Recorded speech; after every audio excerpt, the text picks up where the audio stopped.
Cancer లక్షణాలు గురించి సింపుల్గా చెప్పాలంటే caution is a simple mnemonic. C అంటే changes in bowel and bladder habits, అంటే మలమూత్ర విసర్జనలో ఇటీవల మార్పులు వచ్చాయి. నేను చెప్పే సిమ్టమ్స్ ఏవి కూడా 3-4 వారాల కన్నా ఎక్కువ ఉంటేనే కంగారు పడాలి. ఒక్కసారి విరోచనలో ఇవ్వగానే నాకు ఏదో క్యాన్సర్ ఉందేమో, లూజ్ మోషన్స్ అని అనుకోవద్దు.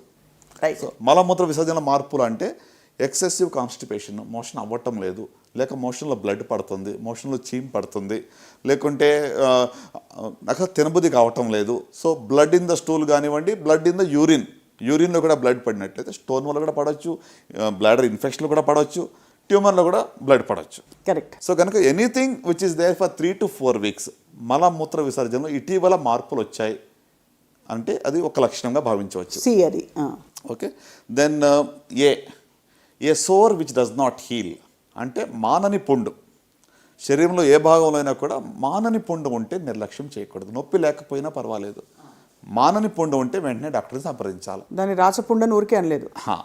అంటే మానని పుండు ఎందుకంటే, ఫర్ ఎగ్జాంపుల్ మీరు టంగ్ బైట్ అయిందని నాలుగు ఖర్చుకుంటే చిన్న పుండు అవుతుంది, వారం 10 రోజుల పుండు మానిపోతుంది. అవును. సో మీకు 2-3 weeks అయింది, పుండు అలాగే ఉంది అంటే మాత్రం నిర్లక్ష్యం చేయవద్దు. Right. So that is number 2. Right. తర్వాత యూ అంటే అన్యూజువల్ బ్లడ్ డిశ్చార్జ్, బ్లడ్ కానివ్వండి, వైట్ డిశ్చార్జ్ కానివ్వండి, లేకుంటే రక్తస్రావం కానీ ఎక్కువగా వినట్లయితే అది క్యాన్సర్ యొక్క సిమ్టమ్. అంటే వెజనల్ బ్లీడింగ్ కావచ్చు, ಅಥವಾ బ్లీడింగ్ పర్ రెక్టమ్ కావచ్చు. అన్యూజువల్గా వైట్ డిశ్చార్జ్ కానీ లేకుంటే రక్తస్రావం ఎక్కువగా అవుతున్నట్లయితే అది క్యాన్సర్ యొక్క లక్షణం. సో ఇక్కడ సార్ మెన్స్ట్రుయేషన్లో అన్యూజువల్ బ్లీడింగ్ అయ్యి మెనోపాజ్ తర్వాత తగ్గిపోయిందంటే అది పీసీఓడి తప్ప ఇంకోటి కాదు కదా సార్? డెఫినెట్లీ. ఇంకొకటి మీరు అడిగారు కదా, పోస్ట్ మెనోపాజల్ బ్లీడింగ్ అని వస్తే గిన never to neglect that. So post menopausal బ్లీడింగ్లో యూటరిన్ క్యాన్సర్ ఉందా లేదా అని తెలుసుకోవడం చాలా ప్రాముఖ్యం. నెంబర్ 1 ఇంటెన్షన్ మాకు అదై ఉంటుంది. పోస్ట్ మెనోపాజల్ బ్లీడింగ్ అనేది అసలు డాక్టర్ నిర్లక్ష్యం చేయకూడదు, పేషెంట్ నిర్లక్ష్యం చేయకూడదు. రైట్. సో కనుక వైట్ డిశ్చార్జ్ కూడా ఎక్సెసివ్గా అయితే కూడా నిర్లక్ష్యం చేయకూడదు. So unusual discharge or bleeding ఇది third category of symptoms. Right. So next ఇప్పుడు మనకి సిఐయు అయిపోయింది. టీ అంటే thickening or lump anywhere in the body. Okay. చాలా మందికి పుట్టుకతోనే చిన్న చిన్న గడ్డల బాడీలు చాలా ఉంటూ ఉంటాయి. లైపోమస్ అంటాము, లేకపోతే న్యూరోఫైబ్రోమస్ అంటాం. వాటి కోసం కంగారు పడక్కర్లేదు. ఇటీవల గడ్డ ఏర్పడింది, నాకు నొప్పి లేదు కానీ ఆ గడ్డ సైజు పెరుగుతూ ఉంది అంటే మాత్రం నిర్లక్ష్యం చేయకూడదు. ప్రత్యేకంగా మరి యంగ్ ఫీమేల్స్ నేను చెప్పాల్సింది ఏంటంటే, ఆడవాళ్ళలో 20 to 40 years ఉన్న వాళ్ళలో పాలగడ్డలు అంటాం, ఫైబ్రోడినమస్ అంటాం. సో 90% అవి బెనైన్, మామూలు గడ్డలు, అవి క్యాన్సర్ గడ్డలు కాదు. సో నాకు రొమ్ములో కనుతుంది కాబట్టి ఏదో క్యాన్సరా అని కూడా ఊరుకునే కంగారు పడద్దు. రైట్. బట్ మీకున్న కణితి బెనైనా లేక మ్యాలిగ్నెంట్ అని తెలుసుకోవడానికి మాత్రం ఒకసారి డాక్టర్ని సంప్రదించండి. సో ఇటీవల కణితి రొమ్ములో కానీ శరీరం ఏ భాగంలో అయినా కూడా కొత్తగా కణితి ఏర్పడి అది సైజు పెరుగుతూ ఉంది, నొప్పి లేకుండా ఉన్నా పర్వాలేదు, దాన్ని మాత్రం నిర్లక్ష్యం చేయకూడదు. So that is thickening or lump anywhere in the బాడీలో ఎక్కడైనా కూడా కొత్తగా కణితి ఏర్పడడం.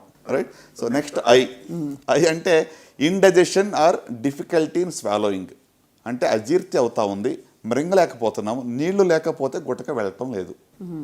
అంటే లిక్విడ్స్, ద్రవ పదార్థాలు ఈజీగా తీసుకోగలుగుతున్నాం కానీ చపాతీలు కానీ లేకుంటే హార్డ్ ఫుడ్ నేను తీసుకోలేకపోతున్నాను, మింగలేకపోతున్నాను అంటే దట్ ఈస్ అ సైన్, ఒక లక్షణంగా మనం భావించవచ్చు. ఫుడ్ పైప్ క్యాన్సర్కి లక్షణం అయి ఉండొచ్చు.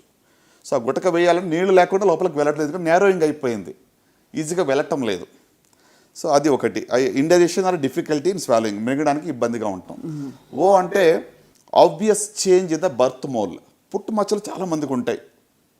ఇటీవల ఆ యొక్క పుట్టుమచ్చలో మార్పు వచ్చింది, సైజ్ పెరుగుతూ ఉంది, ఇచ్చింగ్ అవుతూ ఉంది, బాగా దురద వస్తుంది, లేక బ్లీడింగ్ అవుతుంది అంటే మాత్రం వెంటనే డాక్టర్ సంప్రదించాలి. పుట్టుమచ్చలో మార్పులు ఇటీవల వస్తాయి.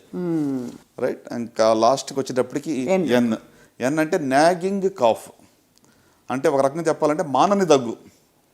3-4 weeks అయింది. ఈ మధ్యన కోవిడ్ వేవ్ 2 అయిన తర్వాత ఇక రకరకాల వేరియంట్స్లో దగ్గు 1 month కూడా సర్వసాధారణంగా వస్తూ ఉంది. Right sir. But otherwise more than 6 weeks మానని దగ్గు ఉన్నట్లయితే, మరి మీ గొంతుకు బొంగురు పోయినట్లయితే తప్పకుండా డాక్టర్ సంప్రదించాలి. దట్ ఇస్ సంథింగ్ దట్, అంటే దాన్ని మనం ఇగ్నోర్ చేయవద్దు. ఓకే. ఇది కాషన్. అద్భుతం సార్.